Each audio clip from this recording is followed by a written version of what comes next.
এটা সম্পৰ্ক তোমাক যদি কোনোবাই সঁচাকৈ ভাল পায় তেওঁ কোনোদিনেই তোমাক এৰি গুচি নাযায়। কাৰণ এৰি যোৱাৰ বাবে যদি 100টা কাৰণো থাকে তেওঁ তোমাক আঁকোৱালি ল'ব বা ভাল পাবলৈ অন্ততঃ এটা কাৰণ উলিয়াই ল'বই।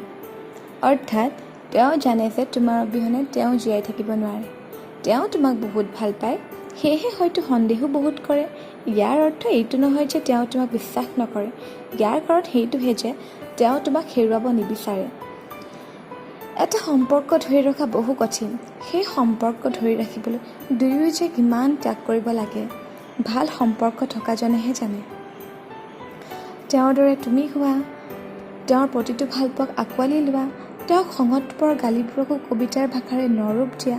বাহ, আৰু যে কিমান কি ভাল লাগেনে কেতিয়াবা যেতিয়া ভালপোৱাজনে কিবা ভুল কৰি তুমি নুসুধাৰ আগতেই চকু এটা বন্ধ কৰি কৈ দিয়ে, প্লিজ গালি নিদিবা, প্লিজ প্লিজ প্লিজ। আৰু তুমিও যে কৈ দিয়া এনে, নিদো মইনো গালি দিব তোমাৰ কোন। বহুত ভাল লাগে ন? যদিও এইবোৰ বৰ্তমান স্মৃতি, তথাপি সঁচা ভালপোৱা আছিল বাবেই মাজে মাজে এইবোৰ কথাই বৰকৈ আমনি কৰে। সেইবাবেই চাগে প্ৰেমৰ অনুভূতি বৰ বিশাল, য'ত মানুহৰ মাজত আজিও বন্দী কোনোবা আপোন এজনৰ স্মৃতি। হয়নে নহয় বাৰু কওকচোন?